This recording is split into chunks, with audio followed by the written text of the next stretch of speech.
And so, like, even though you were found innocent, went to trial, on purpose, they offered you a deal. They first offered me a 30. Then they offered me a 10 to 20. And I was like, nah, I'm cool. You refused the deal. Yeah, I refused it. It's on camera. Yeah.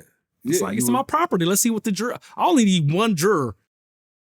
Everybody 100%. Needs to understand this. You only need one juror. Now it's a hung jury. They can chart. They keep trying you. Cool, try me again. I did. That's the. But I say all of that to say it's still people in Denver that still feel like they hate you. You were wrong in defending yourself and protecting your life. Nah, man. When I'm moving around Denver, going to some places, I have 2 armed undercover security guards with me, strapped. I have to, because anything can happen, any moment, anything. Let's go to the trial. Why do you think during the trial the prosecution was so hung up on the knife and you throwing a knife down after you shot Hasan? What was the big deal about the knife? I mean, let's be honest though, like, because they left it over there, but so after I didn't have to shoot him and everybody done ran, they doing the splits. It was a crazy scene. They diving over cars. Somebody did a belly roll up under a car. I'm watching all this go on. So when I'm walking up to him, so just so y'all know, I did not shoot. I said this erroneously because his uncle said this in the media. I didn't shoot Munch 5 times. All of my bullets that left the gun did not hit him, but since he had tubes and stuff in him, because he got shot in the chest, I shot him in the chest on the ground.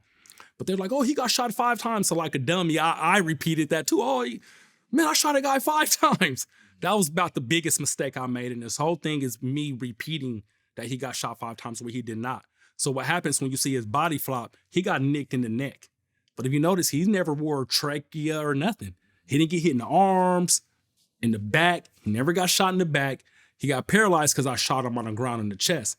Because when he got nicked in the neck, he was still, so he flopped down, boom, everybody was running, flopping and rolling.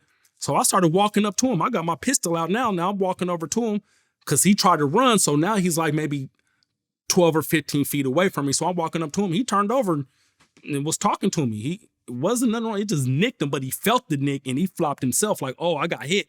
Boom. So he like dove. He like took a nosedive. Bam. And I seen him do it. So I'm walking over there to him and he's like, blood. He's like leaning up. He's like, blood, you stupid. Because some of the other dom moves, you could see him. Like, they's like kind of coming to, they acting like they're going to shoot at me. So I'm walking over there to him and he's like looking around and he looked at me like, because he thinking that they about to come rush me still or shoot back at me. So he's talking to me and I popped him again. Boom. And he laid back. Boom. And by this time I'm angry. So, and I don't even know how, because I folded it up and put it in my pocket. So I don't even know how it got unfolded because I seen it in the evidence. I don't know if the police unfolded it to put it there or they kicked it or what, because it was a bunch of stuff that happened. But I took the knife out of my pocket and I hit him with it, bro. I was upset. But the reason why I could not say I hit him with it, because I was upset, because my attorney that you seen, Lisa, who called me like, hey, the verdict is in, because she thought I was going to lose. And I don't blame her for thinking that. She's now a judge. So shout out to Lisa. But she told me, she said, if you say that, so she told me, she said, if you say you hit him with that knife out of anger, I'm walking out of here, because you can't shoot somebody out of anger. Either you were afraid for your life or you were angry, you know? So yeah, at that time though, after the bullets first got shot, well, pretty much all the bullets was shot after that. I was pretty pissed off and I hit him with the knife. I hit him in the face with it. Then he told me, he was like, I'm boo blood. Like I was like, I could see smoke. I could see smoke coming out of his mouth or his nose. And he was like, I'm boo blood. Please don't kill me. And I was talking, I was standing over him behind my pistol. And I'm like, I ain't gonna kill you, bro, but you're gonna lay there and shut the fuck up. That's exactly what I told him. And he said to me again, he was like, because he was jacked up after that, bro. I thought he was gonna die. He was just like, I'm boo blood. Please don't kill me, T. And I said, I ain't gonna kill you, bro, but like, you're gonna have to lay there, homie. And I walked away and I walked off and I had my pistol out and I'm looking back and forth. And by this time, all the domos, like they was, and I didn't see a gun, but from some of the guys who, like this one lady testified at my trial, she worked at the library that was there and she said that she seen some guy with like a red sweater, like a big long handgun about to shoot back at me, but my gun's out. It don't matter if you got a bazooka and I got a deuce. Somebody got the drop on you, bruh. Period. So I was waiting for one of them to try to up on me. Then the police pulled up on 33rd, and I didn't even see the police because at this time the Bloods is acting like they're gonna shoot back at me. I got my pistol out, looking left and right, seeing who's gonna shoot first. The police come from behind that camouflage building where the Damus came from. They come from behind the building, and there's two of them, and they coming up, but they behind the crowd because now it's people pushing with the Bloods who support me. Right. It's people who's pushing with who's with the Bloods. And the police is coming through the crowd, so I didn't see him at first. I'm like, put the gun down. And I got my gun out, and I'm looking for the Bloods to shoot back, and here come the police. So they bust through the crowd, so they coming up on me. And they're like, drop your weapon. And for half a second, I'm thinking I'm about to have a shootout with the police because I'm thinking they about to shoot at me. So I'm like, damn, now the police is about to shoot me. I'm not just going to let the police kill me. I got this pistol in my hand. So I was about to have a shootout with the police. Not because I'm crazy, but I'm thinking I'm going to have to shoot back at the police to save my life. And they told me to drop my weapon like 6 times, and I was just walking back and forth thinking like, damn, they about to shoot me. I'm going to have to shoot back at the police and explain it later. And it was like at that last second, it's like I just heard something in my head. I didn't hear an audible voice. I'm not crazy. But it was just something telling me in the back of my head like, boy, you got one more second to put that gun down or they going to kill you because you can't, they had to drop on me because even though I had my gun out, they had already had their guns pointed at my chest and they was just walking up, like, put your weapon down. And I was just pacing back and forth. And I was just like, all right. I was like, all right. And I just put my gun down. And then they just walked up to me with their pistols. And I just went and got on my knees by myself and just put my hands behind my head. And they kicked the gun away and put the cuffs on me. Then they sat me on the curb. And then that's when you see all the Damus. Because now they back. Now they see the police got me. I'm on the curb. So they started trying to get me. The cop had to pull the gun on the dude. And they put me in the police car. And shit, the Blood tried to rush the police car. They had to speed me out of there in the police car. They was going to beat me up in the police car. The shooting happens. You're arrested. Yeah. Now you facing first-degree assault, attempted murder. Mm-hmm. Hasan is paralyzed. It even got to the point where the DA wanted to add habitual criminal to the charges, would eventually mean you would be facing 100 years. I was actually facing more than 100. So they put that in the doc. I was facing over 100 years. So I was actually facing like 240 because in Colorado, we call it the big bitch and the little bitch. If it's your third felony, so in California, it's 3 strikes. But Colorado is habitual criminal, which is a little bit different. You still maxed out because with the habitual criminal, if you get found guilty of your 3rd consecutive felony for like a similar charge, whatever the maximum is on your sentence, like if you get a 12, they times it times 3. So if you get a 12, it's 36. But if it's your 4th felony, you get a 12, that's 48. If you get 50 times 4, that's 200 years. If you get 50 times 3, and I had already had felonies. I had already been caught with a Mac 11. I had already been to the penitentiary. I had got caught with a shank in the penitentiary. So that right there, that was a felony. They gave me 2 years for that. I got 6 years. For my Mac 11, I had a menacing with a shotgun. I had a lot of violence and weapons cases. But I had a previous offender with a handgun case for the shooting with Hasan. They dismissed it. My case is case law. So when I was exonerated for the attempted murder and the first-degree assault, they didn't show it in the documentary. But before they let me walk out of there, like I got up, I hugged my investigator. I was just hugging who was close. It was like, hold up. My jurors wrote a note because it's called bifurcation because we knew I had a chance to beat the shooting, but we didn't know what was going to happen with my weapons case. I offered myself a 2 to 6 for my weapons, but the state was like, nah, we know we're going to get them on this. The feds could have picked it up. The feds are not going to pick your case up unless the state drops the charges in the feds. You can't get double jeopardy. But the state was like, nah, we want this case. We know we got him. I was like, man, I told my lawyer, tell him I'll do a 2 to 6 on the gun. I had it in my hand. The police said I shot somebody. It's not a who done it, it's a why done it. We know I did it, right? I'm admitting to it. Right.